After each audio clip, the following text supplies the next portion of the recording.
मोहित हो गई हो, मैं वहीं उसका मृत्यु से परिचय करवा दूंगा। B R Chopra Hindi cinema के मशहूर डायरेक्टर प्रोड्यूसर हैं। उनके बेटे रवि चोपड़ा ने एक दफ़ा उनसे कहा कि आप जो ये कर्म के ऊपर गीतोपदेश सुनाते हो अपनी फिल्मों के ज़रिए, उनकी जब भी फिल्म शुरू होती थी तो उससे पहले होता था कर्मण्येवाधिकारस्तु मा फलेषु कदाचन, यानी कि कर्म करो लेकिन कर्म फल की इच्छा मत रखो, भगवान के ऊपर छोड़।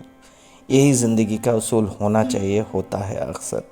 कुछ लोग समझ नहीं पाते हैं, समझते समझते बूढ़े हो जाते हैं, लेकिन समझ जाते हैं, भगवान समझा देते हैं।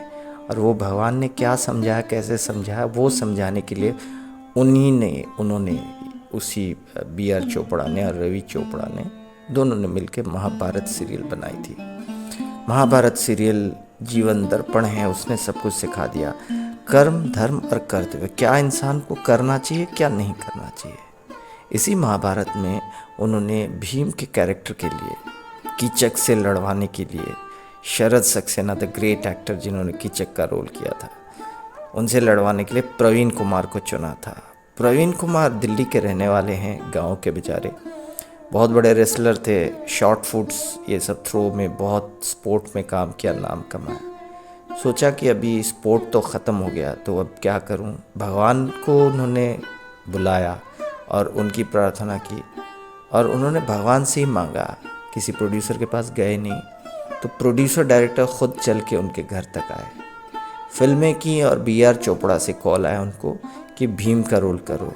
अब रोल के लिए चुने तो गए, लेकिन एक्टिंग तो आती नहीं थी इतनी ज़्यादा, सिर्फ जूनियर आर्टिस्ट का रोल करते थे या कुछ कम डायलॉग्स वाले रोल करते थे, मेनली एक्टर नहीं है। तो उन्होंने कहा कि मैं कैसे करूँगा। तो रवि चोपड़ा ने कहा कि आपकी आवाज़ को डब कर ली जाएगी महाभारत में, क्योंकि आपकी जो हिंदी है वो पंजाबी मिक्स्ड आ रही है, तो क्या करें। लेकिन प्रवीण कुमार को ये बात बहुत ख़राब लगी, तो उन्होंने कहा हम दिल्ली के हैं, पंजाब के हैं, लेकिन हम पंजाबी को निकाल के एक्सेंट रिमूवल करके बिल्कुल जो है प्रैक्टिस करेंगे, मेहनत करेंगे, हमें थोड़ा वक्त दो और हम इस रोल को अपनी आवाज़ में करेंगे। और वही हुआ, भीम जी की पूरी आवाज़ रही और प्रवीण कुमार रातों रात फेमस हो गए।